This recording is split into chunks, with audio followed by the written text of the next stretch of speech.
thank you to everybody who's already just starting to come into the call. It is 6 o'clock on the dot.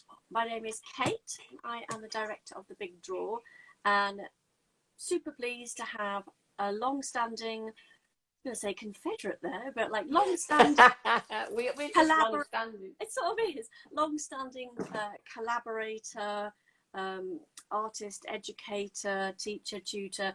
You've had a very long connection with the Big Draw, haven't you? Certainly for as long as I've been there. So probably at least 9 years, if not longer. So yeah. If I could just introduce you, Jeanette, how would you like to introduce yourself? I know how I would describe you, but do you want to introduce yourself? Well, I suppose I draw, basically. I draw, and I'm also an educator, but the main thing is my artistic practice, really. And I like going out, kind of like drawing on location, and if possible, to other cities in the world. But I'm also a teacher as well.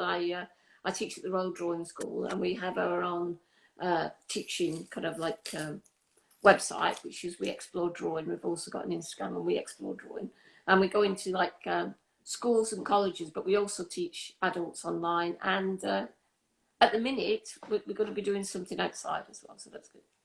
And I saw that Sumi just put something in the chat that I didn't know.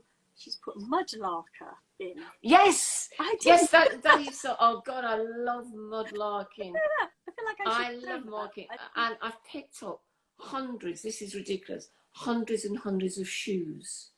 Have you? But like the ends of the shoes, the bits of the shoes. Yeah, I do these weird kind of like collages with them and everything like that. Oh God, I absolutely love it. Well, lots of people I recognise coming in, and there's lots of nice comments already for you, Jeanette.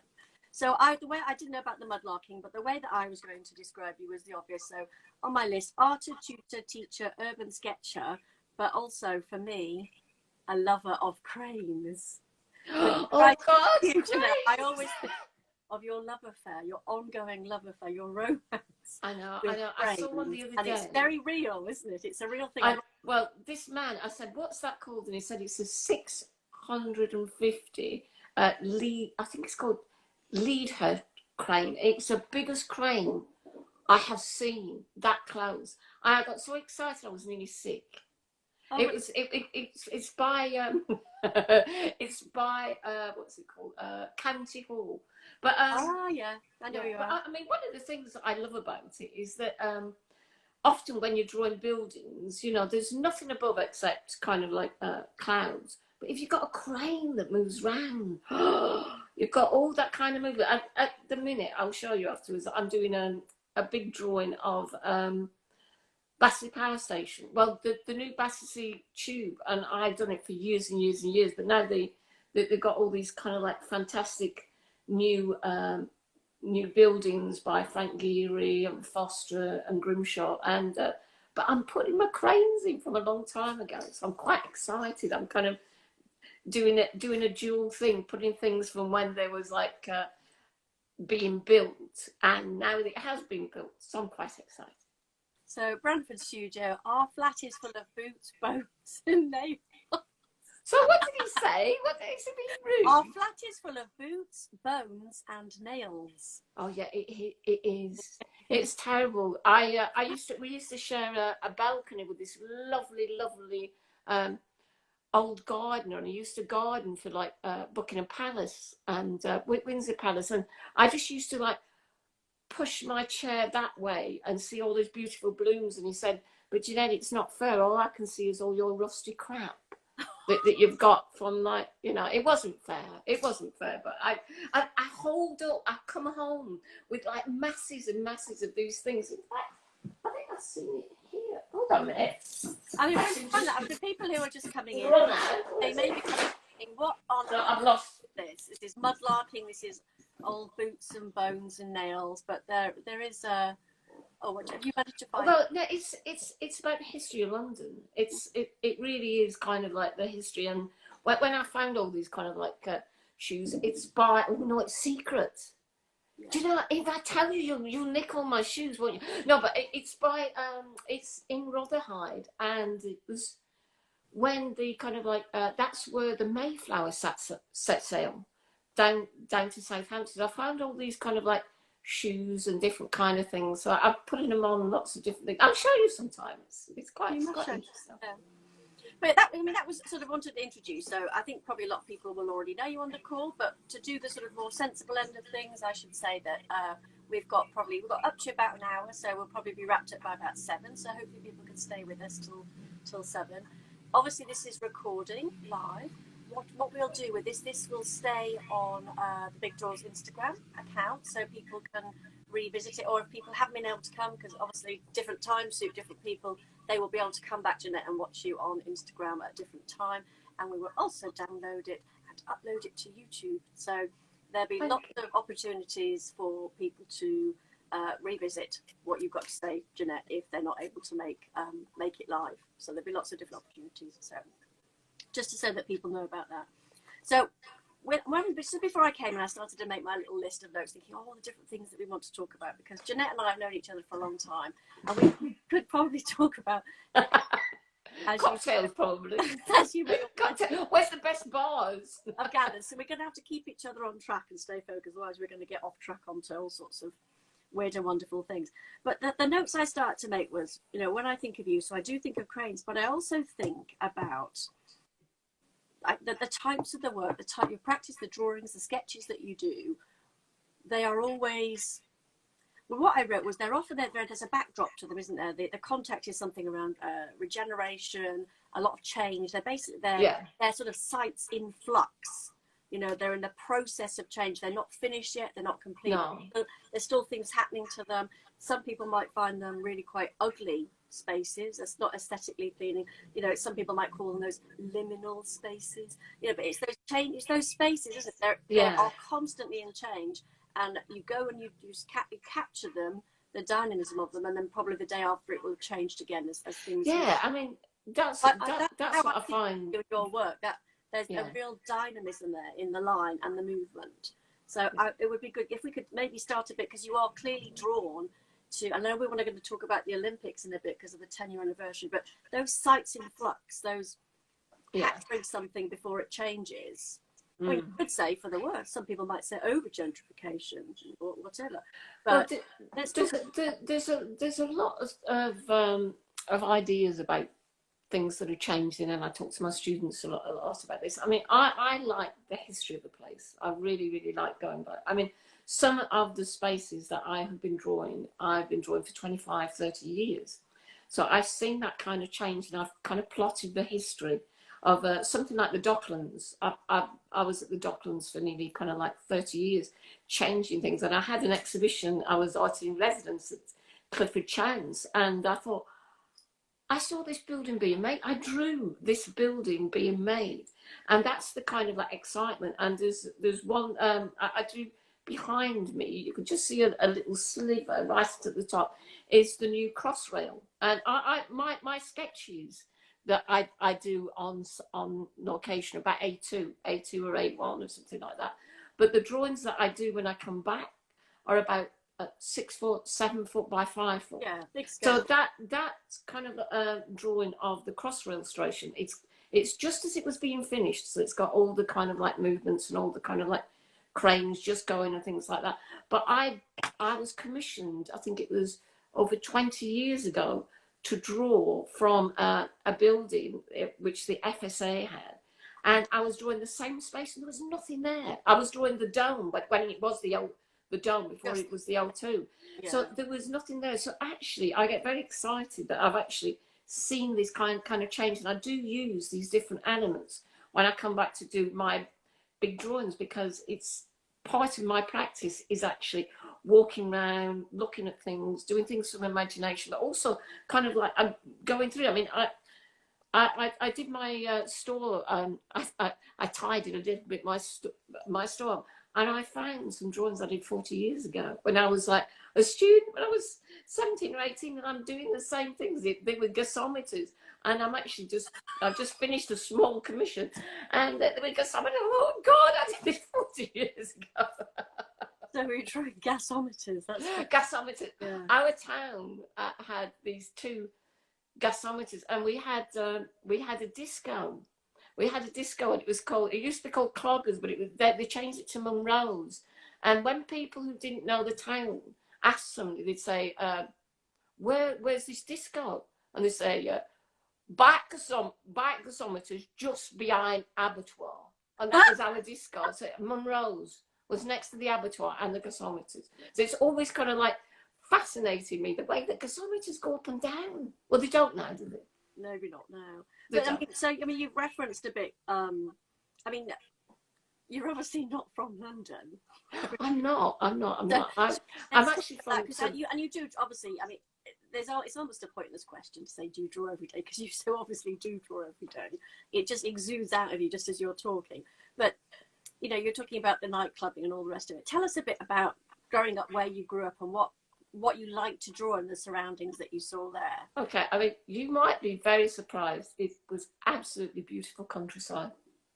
And I mean, it was nice to walk in, but if you turn your head one way, you can see this fantastic countryside, and it really is beautiful. And I think the last page of the book, it's got a drawing that I did when I was about 18 or 19. Might not know.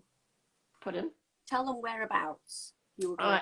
It's in northeast Lancashire. It's called Great Harwood, and we're near. Everybody knows. Well, a lot of people know Accrington. It's near Accrington Stanley. But if you turn your head one way, you can see these beautiful kind of like countryside, and the Ribble Valley is gorgeous. And if you turn the other side, they have these fantastic old mills. Yes. They had these like all these kind of like massive big architecture. So it was a strange thing, and I wasn't allowed to do art at school because they said I was rubbish. So I didn't get to do it until I was about 17, when I went to the sixth form college in Accrington. And but one of the big things that I did was, after I did my foundation, I went to Liverpool, and that was it. That the excitement of cities, things moving, the energy, the architecture, the people, that kind of buzz. And that was, and yeah, I kind of never went back, except to, you know, to see people. But once I started on that kind of like city road, I realised that was where my practice would go. That was what I would draw from forever. Yeah, so that really did have a big influence. I mean, you were, just to go back to Liverpool, and you know, almost the throwaway comment, but obviously so much in it, and so many people have a parallel story. You know, the whole thing about I wasn't allowed to do art at school. I know. Rubbish. I mean, I know what the big draw as well. We encourage so many people to draw, but yeah, I mean, that's you're teaching and encouraging, well, not just, I was going to say kids, but adults and children all the time. You know, everybody can draw, and yet you were hearing that yourself as a young. Yeah, I mean, what they meant, thinking back, and they were right in the way that I would never be able to do that, but it was wrong in the way that they said it was that. I couldn't work in a graphic way, and I still can't. You know, I'm also not going to do certain paintings. I'm just not. And it wasn't until I had a fantastic teacher in Robin Bonus at Accrington, and they just encouraged my kind of like drawing and way we were drawing. But I think the reason why I am an artist is because my dad worked at a paper mill, and he used to bring all the paper home. And if it had worked somewhere else, I probably wouldn't have done this. But there was so much paper, and you could make mistakes and do little bits.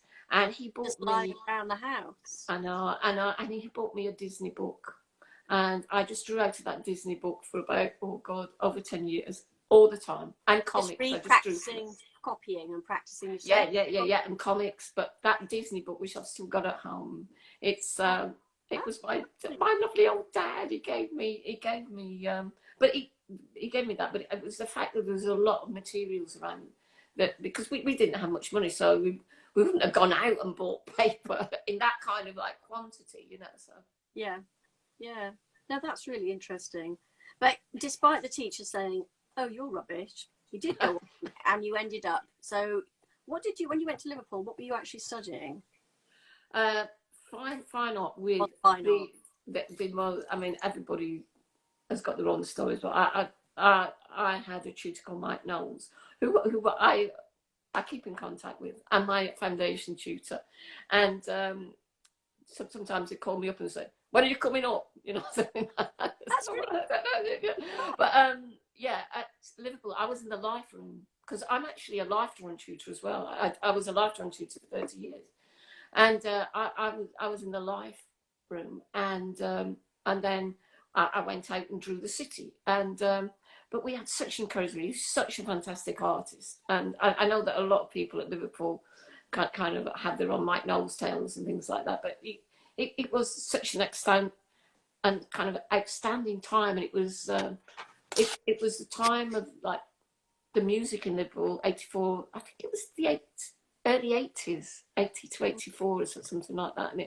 everything was just buzzing. And because the art college had a bar, and it was before you was allowed to like kind of like pubs didn't open during the day, so all these musicians used to just come to the art bar. So it was like you had all these kind of musicians in. It was just a buzz and everything. It was so exciting. And then I went down to London, and that was, oh my God, what on earth have I done? So Julia Midgley, who of course we both know. Oh, hello, Julia. Yeah, hi Julia. Really lovely guy, Mike Knowles, always promoted drawing. He is fantastic. He bought 4 of my books to send to his friends. Oh, So to say that nice. We will be talking about, obviously talk about your book as well. The elephant in the room. It's on the list. Don't worry, it's on the list. So but, yeah.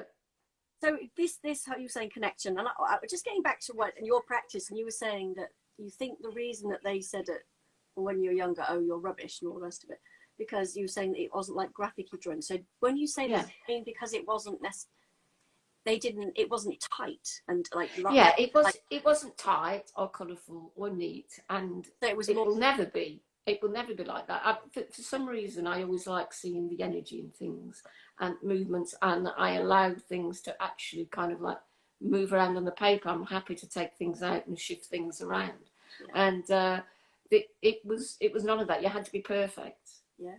You know, but we didn't have a specialist teacher. The specialist teacher was off for like having like 3 children and things like that. So we didn't really see that. But my brother was, Paul will probably come up with something like that. My brother was the artist. He got allowed to take his GCSE a year early because he was so talented. That's not fair. I wasn't even allowed to do it. So there was bitterness in the house. Still, it sounds like still. And you met your lovely husband in London. Another of the comments on the chat. Oh right, yeah, lovely, yeah, yeah. We were at the Royal Academy schools together, and I was a postgraduate, and I was really kind of completely lost. But can I just say on that, you know, you just said that the Royal Academy. I mean, you may have at the beginning come into it a little bit of a route, but actually, the Royal Academy. You know, it's the Royal Academy. So, I know. It was. It's a big deal. The Royal Academy. It is the most fantastic. It was the most fantastic bit. I didn't think I'd get in. There was 5 of us came in a van, and I just didn't think that I had a cat in hand chance. Mike Knowles said I had to apply. I didn't even think about it, and he told me you'll say this and you'll say that, and I was the token northerner for that year. They kind of like had one. They generally had one a year, and it was. So, did you feel a bit like that then? You felt that? It was such a lovely place. It was such a fantastic place. I was completely lost for quite a while, and then I discovered these strange people called undergraduates, because a lot of postgraduates, they're ever so nice and really nice people, but we all lived in different places, but everybody had kind of like a connection to London. They had their own life. They was already from the Slade or already from Oxford or something like that. Yeah. So I was complete. I used to go to the Hungerford Bridge and cry. I used to look at the thing, and then I found this kind of saving thing, but it might not have been a saving thing. I helped run the bar, which was at the Royal Academy School. So I met everybody, and all the people who worked there, all the cleaners, and the people who kind of like sold tickets, and it was excellent. But the Royal Academy was absolutely brilliant, and we worked there. Me and Paul worked there for a lot of years, you know. But it was a brilliant place to find things. But I was really worried because when I wasn't really painting, I used to do these black and white paintings. But I thought, I can't do these history paintings. I can't do this. I can't do that. But it was like finding like the architecture. I used to sneak out and do that, and then because you had to spend your year or 2 years in the life room. 1 year drawing and 1 year painting. And I just used to, I loved the life room, but I wasn't so keen on that one. But then I kind of like used to escape. And I found all the galleries around, the National Gallery.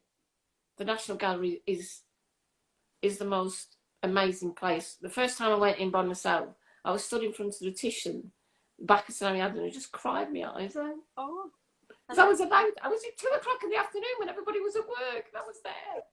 So I can see in the background, obviously, for people on the call. So I think you're in your studio, aren't you?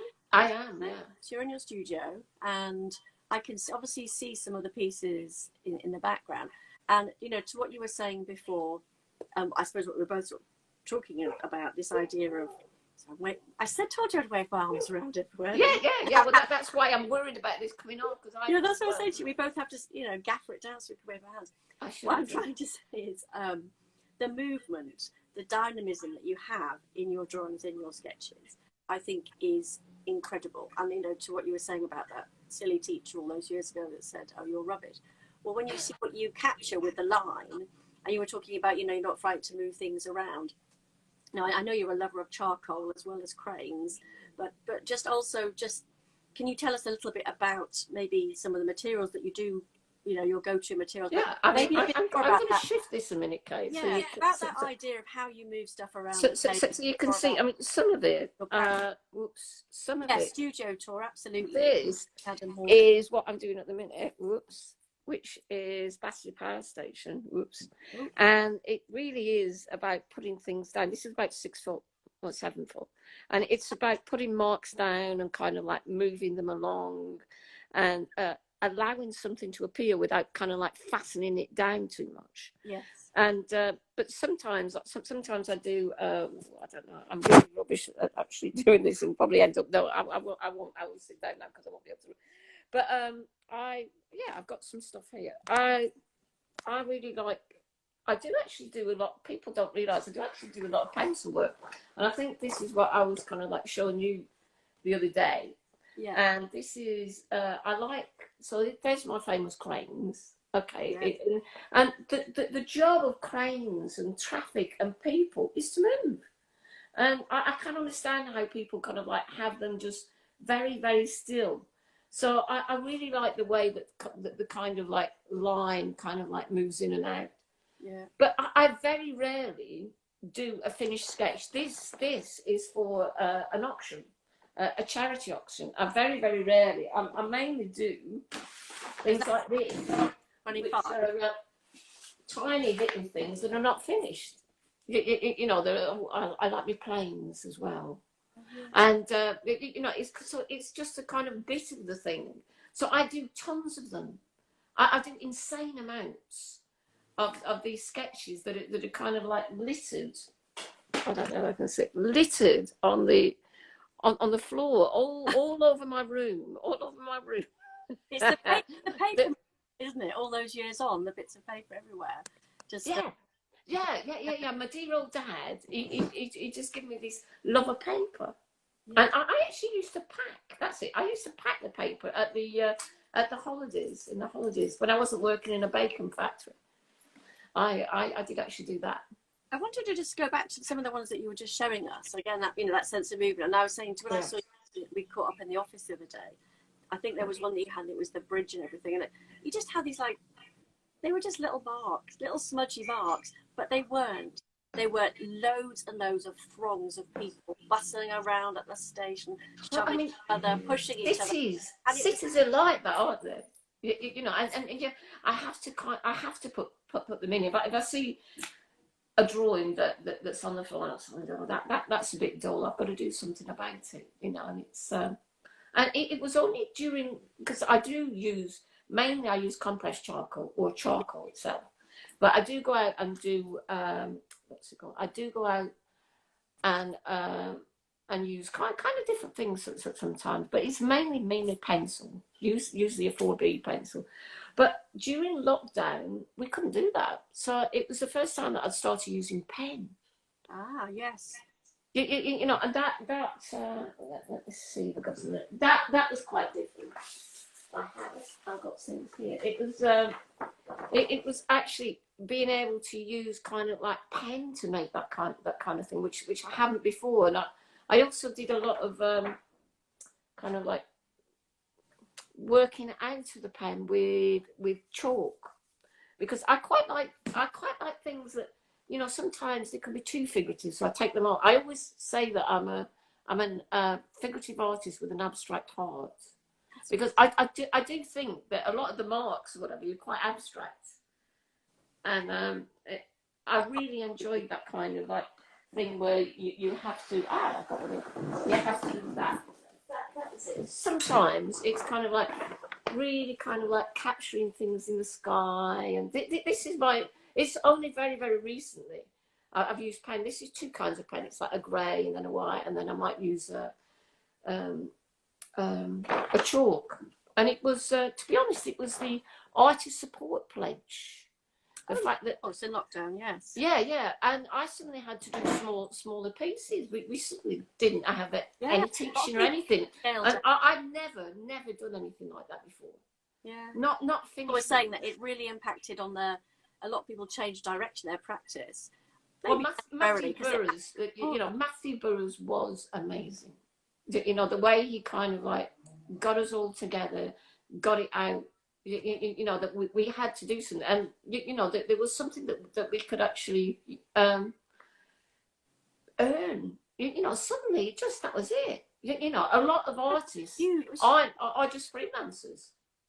Yeah, I think it did. I think it also sort of shone a bit more of a light, a much needed light as well, on that wider conversation around artists not being paid properly or being appreciated properly, and that actually there's time. You pay people, well, you wouldn't expect something for free in a different, so why wouldn't you pay her? So I think it helped contribute. Not to say that battle has by any means been won, but I think it was a very valuable contribution towards that ongoing campaign to raise awareness. Yeah, it was. I mean, I you know, sometimes I get commissions, that not often, but a lot of things I do are kind of like speculative. You know, it's like the Olympics. It was you know, I did 11 drawings, 11 kind of like 7 foot by 5 foot drawings, and a lot of people say, oh yeah, a lot of the people who were building the thing say, oh yeah, that's great, we'll have that and that, and it didn't happen. And you never know, but it would never stop me from doing them. You know what I mean? Sometimes they're here, and sometimes they're in the gallery. Sometimes people bought them, but it would never stop me from. I mean, who knows who's going to ever buy that massive big drawing of Battersea Power Station? You know, it's not going to stop me from doing it. You know. I want to come back to the stuff about the Olympics in a minute, but just going back to your big one, the one you were just showing us on the wall, that really enormous one. I think that's a really good, just as a good example to talk us through a bit the process with that, because that is an enormous piece that you're working on. I mean, obviously for you, actually going to the site, being immersed in the site, you know, the walking around, absorbing the atmosphere is really important. So, I mean, do you go back the number of site visits? Do you use photographs to work from? What's the process for you? I take so many photographs. It's sad. On my iPad, the one that we're looking at now, it says there's 40,000. Oh God, if I ever lose it. Oh yeah. But I actually don't use them. It wasn't until lockdown that I ever did offline a drawing from it, and I kind of worked out how to get people, because I did a lot of online teaching, and I got people to use. Got me and my husband Paul Bramford as well. He, you know, with We Explore, we did a lot of classes, and I got a lot of people to draw from photographs inventively, and I use them to kind of like make sure that my kind of like sketches, my lots and lots of sketches, go together properly.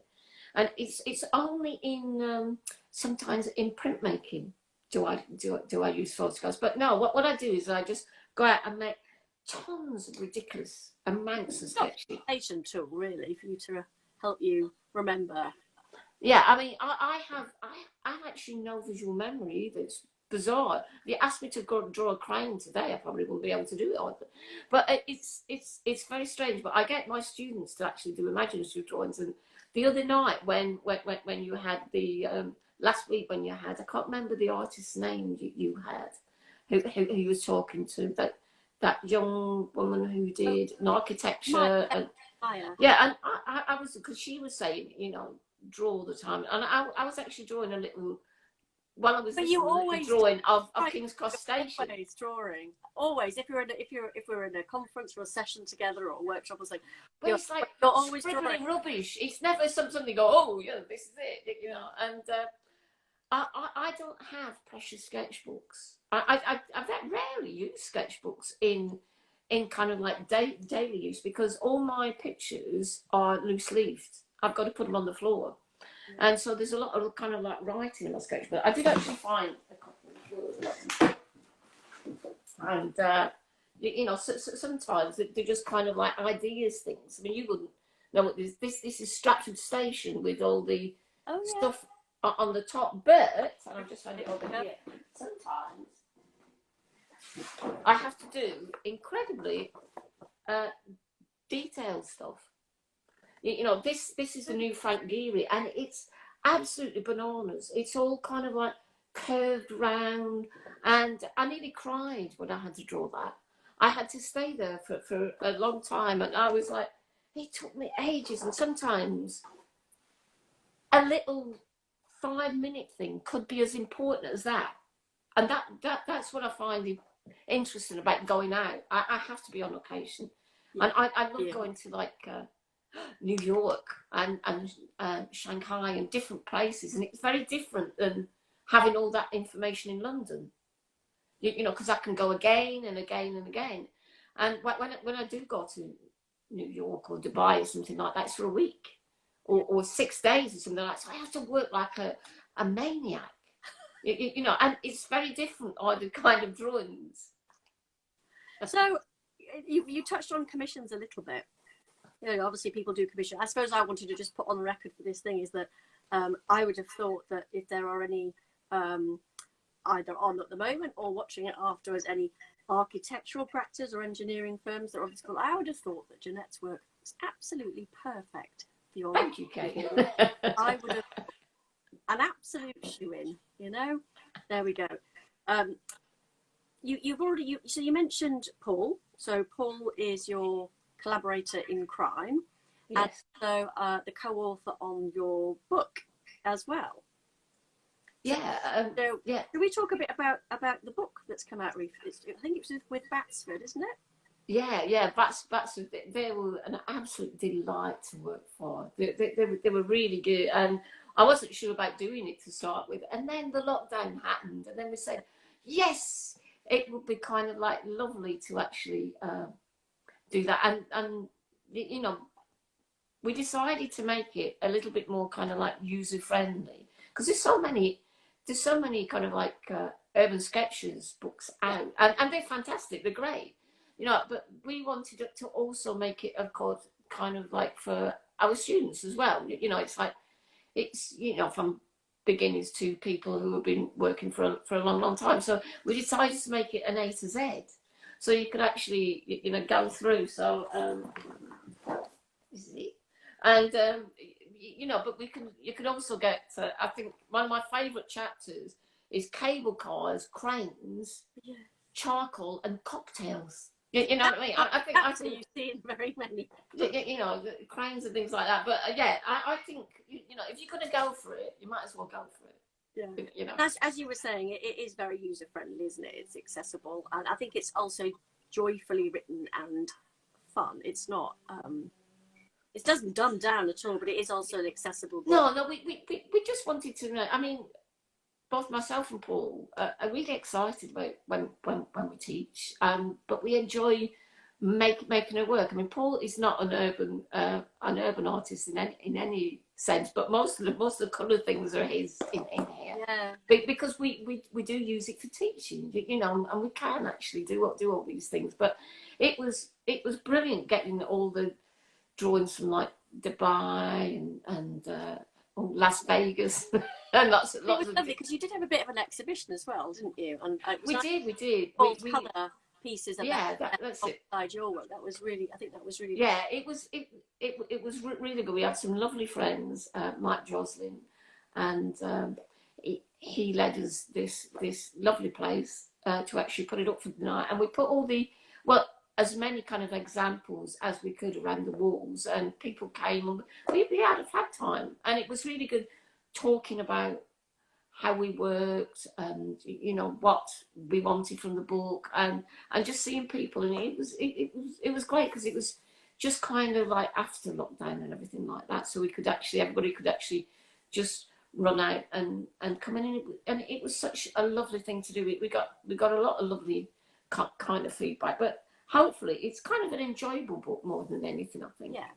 You know, but it is, you know, it's about it's based around my practice. It's based around my practice, but it's also got kind of like, you know, how to draw a figure or something like that. But there's top tips, isn't there, throughout? But it is a fun read. It's not, and there are so many drawing books out there. I'm not, but some of them can sometimes be a little bit dry. Just saying. Yeah, I mean, but they're probably looking at another aspect of it. You know, we just didn't want it to be the same. And like I say, I mean, I love the orange. Sorry, but I love that orange. You know, they said it's going to be orange. We went, oh, but it's great. You know what I mean? And and it was the designer, whoever that was. I can't remember the designer's name. She was absolutely fantastic. It was a lovely kind of experience to do. It really was. I mean, do you have a website? Obviously, you're on Instagram, Jeanette, but do you have a website where people... We do, do, yeah. My own website is JeanetteBarnesArt.co.uk, and we've also got one for our kind of like teaching, which is WeExploreDrawing.co.uk, and We Explore Drawing is also on Instagram as well, you know, so it gives us a bit of a flavour about us. Yeah, so if people wanted to find out more... Yeah, potentially get the book, find out more about your practice, don't know your work already, get a little bit of a taste of the type of work that you're involved in. Or if somebody wanted to take you on for a commission, architecture practice or engineering firm. Yeah. It's good. I mean, loads of people say, oh, those architects say, oh, it would be fantastic if I'm not, please tell me, you know, please come on. But there's so many, like I say, this fantastic kind of like Grimshaw thing we're working on, and Frank Geary. But in the Olympics, there was like the Populous and Hopkins, and you know, there's so many. But at the minute now, on the park as well, this on the Olympic Park, it's called the East Bank, and that's all kind of like coming out, and it's exciting how things are kind of changing on the park, and you're going to have, you know, the V&A, the London College of Fashion. There, isn't it? The V&A's there, the British Council are there. The British Council, there, and I was up there the other day. Oh, this is quite sad. That building at the British Council is one of the most, apparently, the most environmentally friendly buildings in the UK, if not in Europe. I would imagine the architects are doing a heck of a lot to actually do that. But it was my birthday the other day, and we said, what shall we do for my birthday? And I said, can I stay the night on the Olympic Park in a little hotel that I can get up really early in the morning and get out and draw all the cranes and everything as they start and everything. That was sad, isn't it? And you did? I did. And I drew the London College of Fashion as it's being built, and it's quite... You know, my son said, why are you doing in Stratford? You can't quite... I said, yeah, but I mean, you can get up really early. Yeah. And you can get out and you can draw the building sites. Well, this is one of the things we touched on the other day, wasn't it, in terms of the Olympics, because we both have some sort of shared memories, I guess, of the Olympic site before it was how it is now. Yeah. You referenced those 11 drawings that you did back in the day. But I was also there. So I was also working in Stratford from sort of, you know, ages before that. So probably the 10-year bid process of maybe 2002, 2003, 4, something like that. And at that time, the whole of Stratford was sort of working towards the bid, and they got the bid, and then it was all about building this new city on the other side of that road. There wasn't anything there. It was just like a wasteland at that time. It was. It really was. Apparently, there was people there. There was houses. There was people there. They tried to make out there wasn't anything. There was, but it was. It did feel very. It had the road. The people who know Stratford, you go down the road. You've got the old shopping centre on the left, and you've got the new on the right with the Westfield Centre, and this dividing road. But as part of all of that process of engaging the local community and the local cultural organisations, I was working in one of those at the time there. We all got to go on tours, didn't we? And we must have been on one of the same buses. We did. I mean, going round and having a look at literally. They just did. I mean, we didn't get as many opportunities, the artists in Hackney as we should have, I think. But I mean, me and Paul have had a studio here at Bridget Riley Studios in Fish Island, which is Hackney Wick.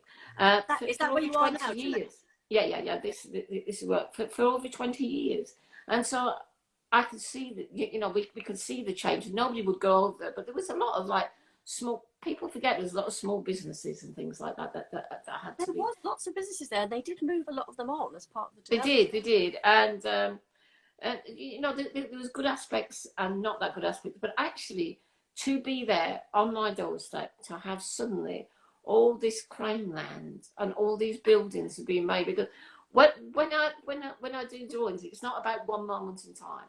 It's almost like a time lapse. You know, I dib in from lots of different kind of like months and things like that. So I was drawing for ages, and I found a little drawing that I did from day 2 of the orbit being built, and then I drew it through 18 months. So it was fantastic to actually kind of see all that. And we got some exhibitions, but you were kept too far away. You were kept too far away from it. I mean, we had quite a lot of promises that didn't come out, but I just started now working on the kind of like the legacy bit. And when I left the Royal Academy schools, I went to the Royal College of Art to do printmaking. I did 2 years printmaking that day, and every Saturday now I go to printmaking in Bethnal Green, and it's a fantastic place. Now I started doing kind of like things about the park as it is now. So this is some of my kind of like these are my monotypes, and it's about what's kind of happening. I think behind my head to my left, I can't read. Let's just see. To my left is, besides the Empire State Building, the little black one right on the edge of the Empire State Building, that is the East Bank, as it's kind of like being made. Yeah. So it's quite interesting, and I found a tiny, my scale, but I actually found, a tiny little kind of. So that was this is a little etching, and I've also drawn on it and used felt tip pen. I really like doing that, of the staging being made as well. So that I really recognise that, because that was there was less of it when I had the tour around. There was like 2 or 3 bits of those, and it really remember that. Yeah, it's quite funny. And this was the velodrome being made. Oh wow! Look at that.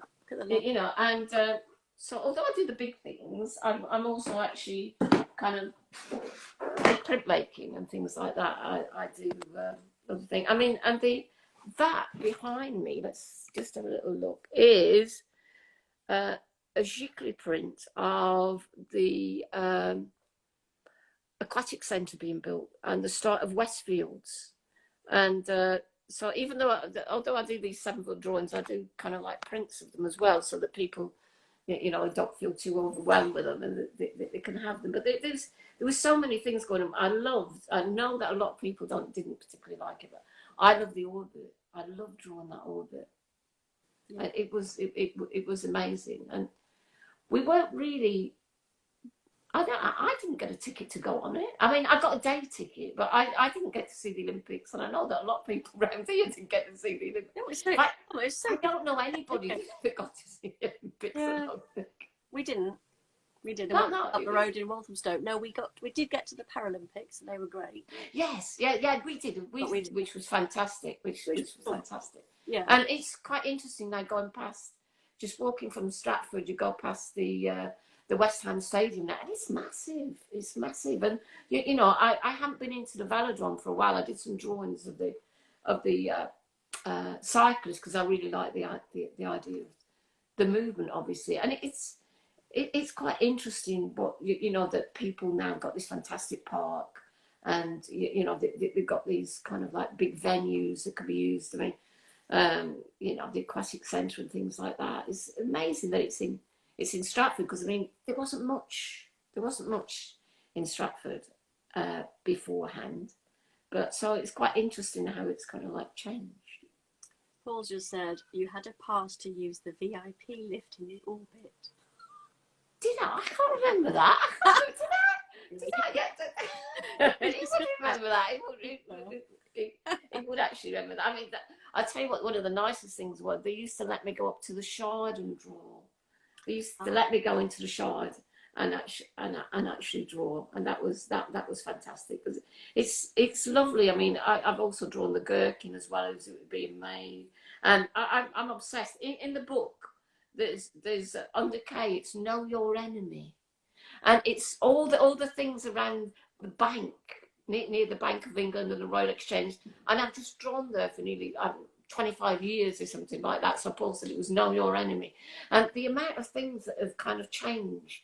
But the nice thing about London is, you know, like, you know, we've got the Gherkin, which his real name is 1 St Mary's Act or something St Mary's Act, because there's a 15th to 16th century church in front of it.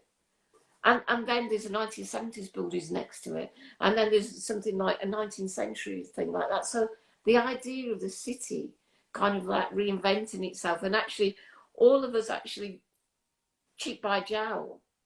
And of course, I love drawing people as well. It doesn't, you don't see it too much, but I sometimes do very big figures in the thing, and there's always a hint of figures in it somewhere, you know. Yeah, the movement with the figures and the busyness. Yeah, because well, people bring cities alive. Yeah. You know, that's the end of it. I mean, there won't be any cities unless we're in it. Yeah.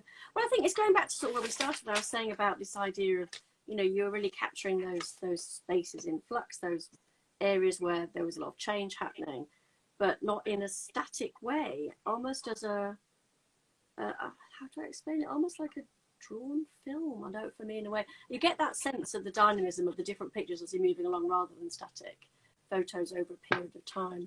And I would have thought that in the future they will be really incredible documents. You know, really. Well, I've always hoped that, because I think it's like the history of cities. It's like the history of the Docklands, the history of the bank, and I've always been interested in that aspect, which is why I did the mudlarking, because it was like that. I see that now. I just didn't know that, but that really makes sense in terms of wanting to capture those layers of time and those changes. Yeah, I mean, with like some of the things that I found like some like Elizabethan shoes, and they had wooden nails. Wooden nail. How amazing! They're only like little bits of them, but you know, it's like, and I pick up a lot of I did a lot of prints about with willow pattern, and I was there one summer. I got hundreds of tiny bits of the willow pattern plate, and I was putting them together to make this kind of thing. It was to do with the steel industry, steel works and things like that. But. So Luke Adam Hawker, that's it exactly, a visual diarist. I love that. Thank you, Adam. Luke. I think those were He's going to tell me obviously. But. Trying to find that you've expressed it far more eloquently than I have. So we've got about 10 minutes left. So maybe we could start to think of it. We've talked around lots of different things. We've talked about your practice. You know, I think we've got your, hopefully, well, I think people are saying on the chat, Jeanette, just in terms of your infectious enthusiasm, I love your energy. I mean, it's for all to see and hear that it just sort of drips out of you. I mean, I tell you what, I get so nervous on these. I get so nervous. Do you? Yeah. I always get nervous, so I go, you know, I could come over a bit, you know, too much really, but. But you drove. Did you go out on your travels, on your perambulations every day, looking for Right. Well, often I'm teaching, of course, you know, so I do kind of like a lot of teaching as well. But when I go out, I snap so many different things, so I can kind of like go back there. I take masses of photographs, and sometimes I do use them, but it's generally to put them together. Yeah. But it's like just taking little notations, or sometimes you can kind of write things down about something. And it's then going home, I'll go home and I might do, if I've been out kind of like working, on the way home or at home, I will do a memory drawing or something like that. So you have it. But it's like just finding those kind of like ways of getting back into something, you know, seeing what different kinds of routes. But I think, you know, going back many kind of like ways back is that when I was drawing out of a Disney book, I did want to be an animator when I was a kid, obviously. So I think actually I like the idea of time lapse. You know, I'm not great, but sometimes I've been doing a little bit on, and I have a little bit of a book about, you know, working on your iPad. You can draw on it, and then it comes back into something like that. So I find that really exciting. Yeah, it does. Yeah. How you can kind of like go on. That's maybe the next step, starting to explore. Yeah, and I like collage as well. The movement of your pieces, doesn't it? Yeah, I like layering, and I like kind of like collage and things like that. Yeah. No, definitely. Every scrap of paper, what's Paul? Every scrap of paper on the flat has something drawn on it. Yes, well, you know. you should see my studio, our studio actually. There you go. This. So Sumi and that's Paul's work. So all the colour is Paul's. Yes, they were. I mean, I remember the exhibition. They were beautiful and really lovely. They really complemented, I think, yours as well. So there's a couple of comments there. Yeah, Sumi said, I think all your drawings are animations, and Julia says the drawings are animated. Yes, they are indeed. So, I mean, Jeanette, what next for you? Because you have done a lot already. Oh, I mean, you've got this legacy from so many, not just from the Olympic Games, all these different legacy of some different periods of time, of the change of these buildings, of different sites. What do you want to do next? What's the next? Well, I'd like to show some of them. I'd like to put some of the different kind of like eras together, some of the different kind of things, because I've got things from quite a while ago. It'd be lovely to see like some of the Olympics with some of the new ones, or some of the kind of like Docklands with some of the new things that's happening. Yeah. I'd also like to go back to like Dubai or kind of like Shanghai and draw things that have changed, because it's kind of like fascinating how cities do actually kind of move on. And my favourite bit of New York is Grand Central Station. Next to that, outside, oh God, I love Grand Central Station. And outside is kind of this one Vanderbilt that's been built, that's got a different kind of like viewing platform, things like that. So I'd love to go there. I'd love to go through America as well, actually. Chicago, going, you know. So, can you imagine the trams coming up those hills in San Francisco? Yeah, but I would actually like, you know, an exhibition to put different kind of things together from quite a while ago to now. So that's what I would love to do. I'd like to be commissioned to draw some of these fantastic things that are. There's so many massive big things that are just happening, and if it's not drawing, then I like doing prints of them. You know, I'd love to have a document of some of those things, but there's so much happening that you've got to kind of like choose. You know, somebody will say, Jeanette, there's a load of cranes over there. I can't get to it. I can't draw it all, you know. So, well, I think that's it. So, I mean, I think that the time is right for, you know, some more exhibitions, some more opportunities to showcase your work, isn't it? Really. I mean, I think you deserve and need more recognition for what you're doing, and it needs to get out there to a wider audience. And I mean, these projects you did, like the ones of the Olympic Games 10 years ago, I mean, you're right. Wouldn't that be an amazing thing to? Well, yeah. I mean, I was the older game than you. Well, there's this thing called Creative Futures, I think, something like that. And the people next door, they're making a film of me and Paul, and it's wrapped up in that. And I will be going out and I will be sketching the what's it called, the Olympic Park as well on this. You know, just to. actually go on about this kind of like legacy kind of thing. And I like taking people out and drawing as well. I mean, we're doing this thing, I think, in August, where I'm going to be taking like some students out drawing around the area around Covent Garden. And although that might sound a bit strange, but the history around there that's kind of happening, and the kind of like change, you know, you got the Inigo Jones Church, and then you can walk down to Leicester Square and Piccadilly. So what's happening in Piccadilly? I love drawing Piccadilly. I love doing, and now they've got all these cranes. They've got all the cranes of that. So it's like anything in cities that are kind of like changing and moving. I would love to do it, but it'd be interesting to see whether what opportunities come out of this kind of like the big kind of like part of it. And of course the London Festival of Architecture as well, you know, that actually shows a heck of a lot of things, and it's kind of like an interesting thing as well. No, I think that's right. It's getting it out there, isn't it? And getting more people seeing the work, I think, as well. Those opportunities, those commissions, exhibitions. Mm-hmm. I mean, maybe up to the Olympic legacy, or whatever they call themselves these days, and seeing if they might be interested in doing. Something. I mean I mean, people say, oh, just email the architect, and of course, if you don't know somebody in the office, then you're in the bin. You know what I mean? It's not that they're being rude. It's not that they're being anything else that they don't know. You've got to have somebody that will say, hold on a minute, you know. That's what happened with the Shard. I was getting nowhere. And it was Sue Grayson Ford, who actually, from the big drawer, who used to be your before you say, oh, here you are, Jeanette. Here's the email of such and such body's PA. It was like that. Yeah. And it was very bizarre, and, you know, saying, yes, come and draw it, and everything like that. So it was, so thank you, Sue. I don't know if you're right, but it's just one of those things sometimes. It is who you know, I'm afraid. Yeah, it shouldn't be, but yeah, unfortunately, it is like that still, isn't it? Yeah, but I mean, sometimes it's serendipitous as well. You know, you could just bump into somebody, or somebody will see something, or I went round the Rolls-Royce factory. You know, I'm going to do something that didn't work out, but just because they saw something in, I think it's some cable car moving, and they thought, oh yeah, that would be great.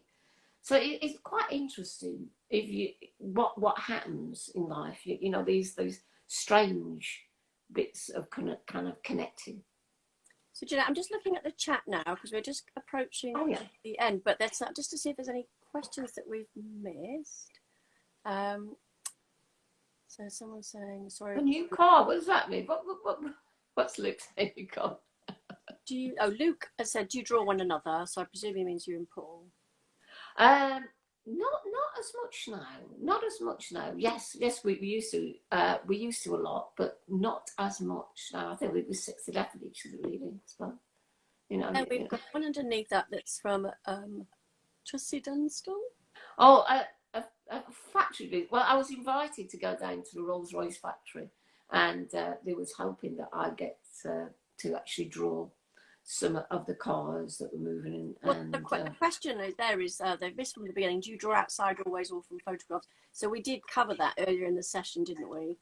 Yeah, I mean, I do a lot of photographs, and it doesn't bother me if I did. I mean, today it was such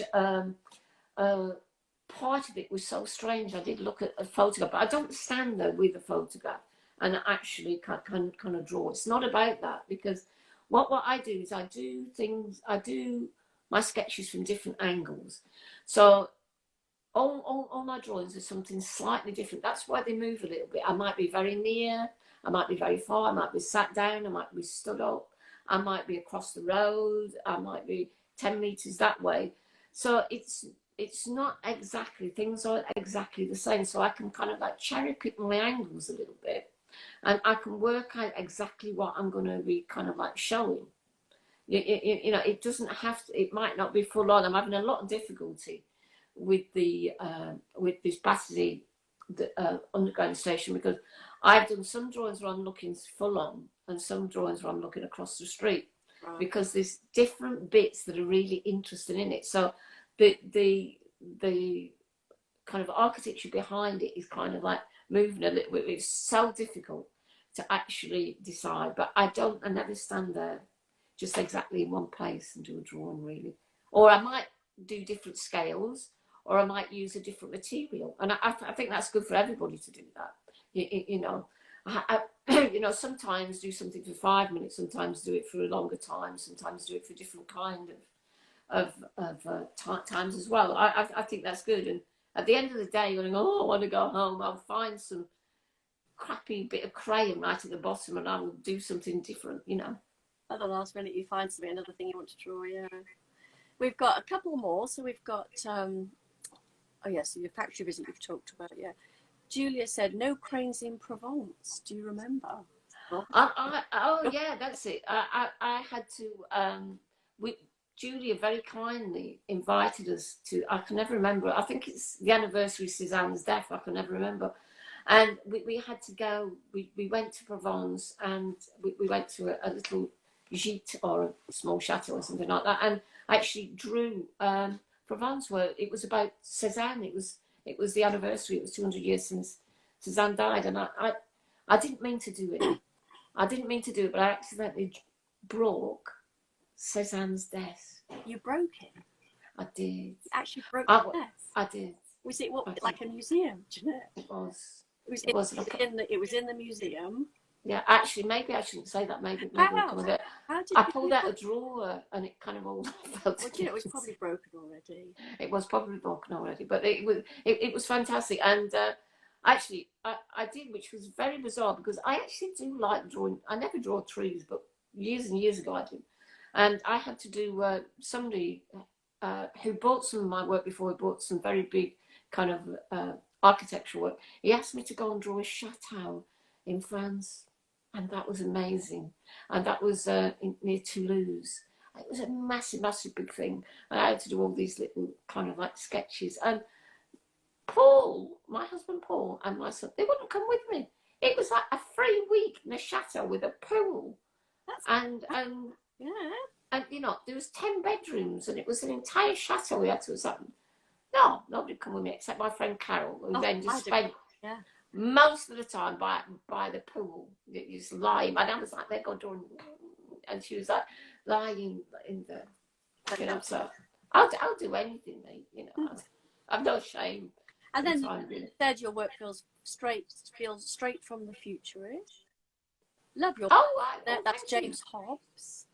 Luke saying this is recorded, so absolutely, I was going to say that, Luke, actually, so for the people who maybe have missed the beginning, but obviously want to see what else Jeanette has been saying, this will stay on the Big Draws Instagram account, so you can go back and revisit it, and also we'll put it onto YouTube as well, on the Big Draws YouTube.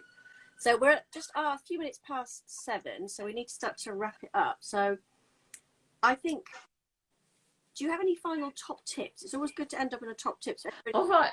I was looking because you was asking about top tips. Yeah. Top tips. Maybe people are frightened about the usual, you know, putting a mark on the paper. Well, you've got to be careful not to want that perfect outcome. That's it. You know, I mean, I always modify. I mean, I went round the Raphael Museum the other day. Raphael kind of exhibition at the National, and you could see when he was doing these little sketches how he changed them, and he enjoyed it being changed. It really enjoyed how it changed. You can't be too perfect. I mean, if you're just on the start of your kind of like artistic journey, allow yourself to actually to build up, practice, but don't get too worried.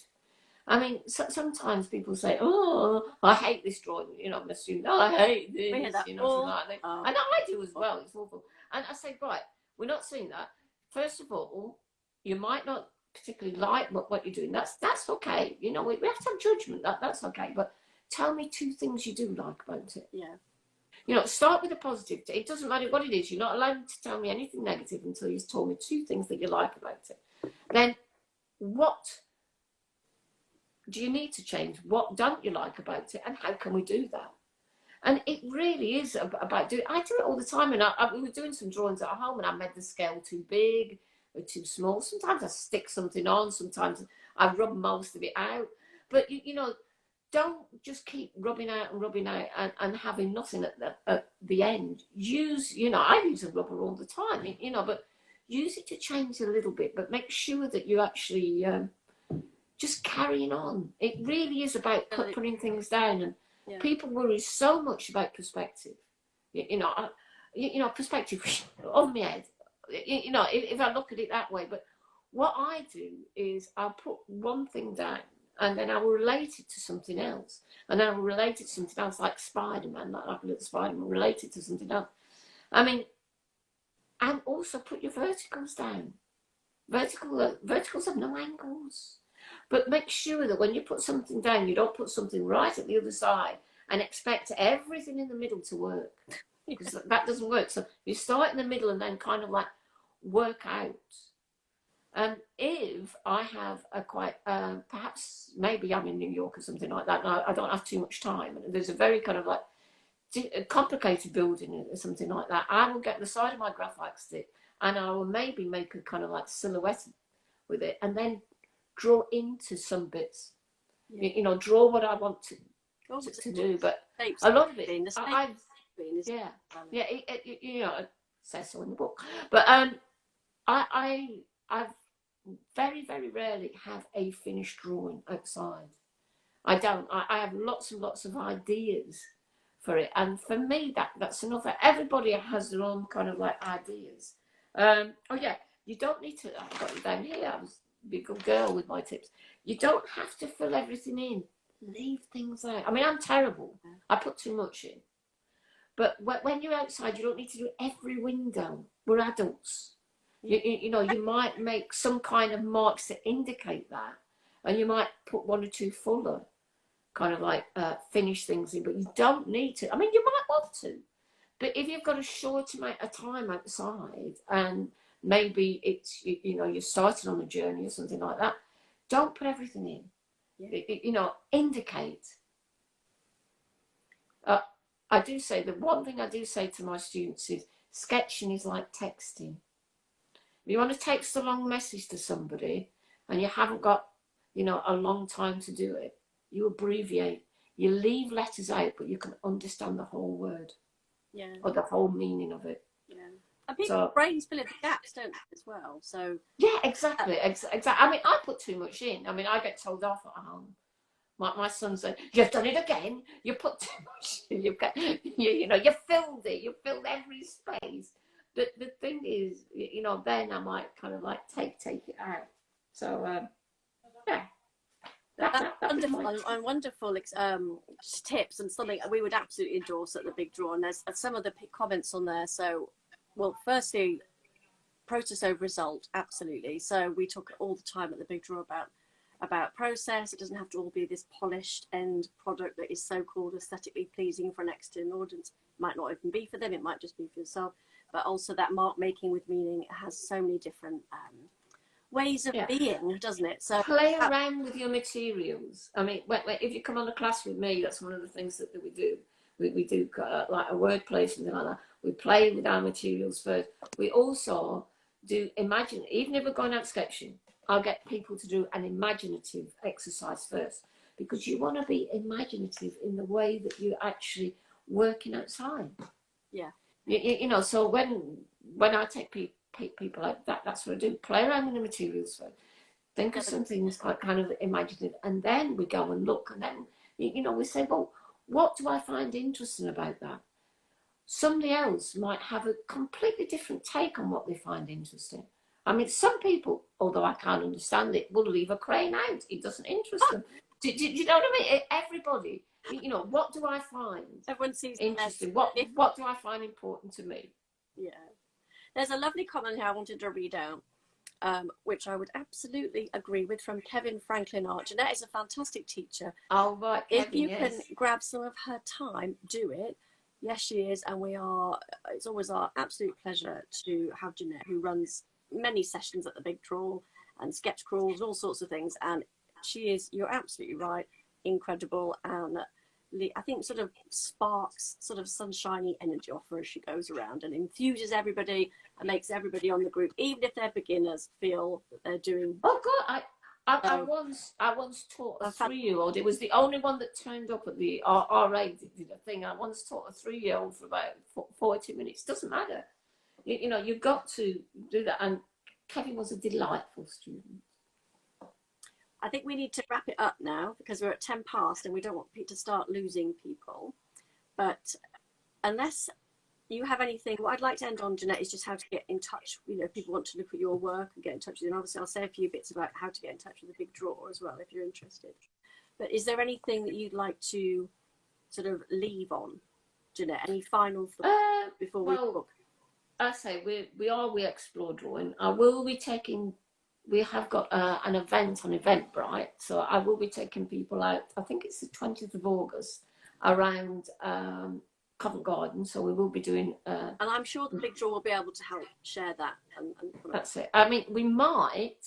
We're not sure if it's on yet, but I think we might have an open studio between the 10th and 11th of September in the Bridget Riley Studios in Hackney Wick. Oh, I'd love to. We might be doing that. We will be doing online things, and we explore drawing on Instagram and .co.uk on our website. We're just kind of sorting that website out and putting things on. It's mainly for schools at the minute. And Jeanette Barnes art.co.uk. Let's have a look at it. So if people wanted to get in touch about the book, about commissions, about buying something to put on the wall, at the architectural practice or the engineering firm, etc., they know where to go. And if you want to find out more about the Big Draw and about what we do, we are very easy to find. We are on everything on social media, so you'll find us on Twitter, on Instagram, on LinkedIn. You're everywhere. I was looking around, yes, putting this thing on everything. So if anybody wants to DM me on Instagram, so if you wanted to that's the Big Draw as well, you can find that's good. And hopefully, like you say, we'll be working with the Big Draw at some point. Oh yeah, definitely there will be. We did like 3 in a week. We were exhausted, weren't we? It was the hottest. It was the hottest day. That day around Fitzrovia, that evening around Fitzrovia, we were exhausted at the end. Yeah. We had to scrabble towards a pub. We just managed to get kind of like a medicinal half. It was very hot. All right. Well, I think we're probably there. We're just at 12 minutes past. So thank you so much. Well, thank you very much, Kate, thank you, lovely. It's always, for inviting me and for hosting this. It's been brilliant. I love chatting to you, and you know that we could talk all day about all sorts of things, not just. I know, for anything. But a pleasure as always to talk to you, and thank you for your generosity, letting everyone having a little bit of a nosy peek, because they do like that into people's studios. I do as well. I love going around people's studios. It's so interesting, isn't it, when you can see what people are doing? Yeah, people are just nosy. They're naturally nosy. They're like looking into sketch and into artist studios. So I'm very nosy. You know, it's. Thank you very much, Kate. Lovely to talk to you, and I'm sure we'll be back in touch soon about another sketch call with you on an event or a workshop. But watch this space, everybody. Check out Jeanette's website. Check out the Big Draw's website. Join the mailing list, and hopefully see you all soon.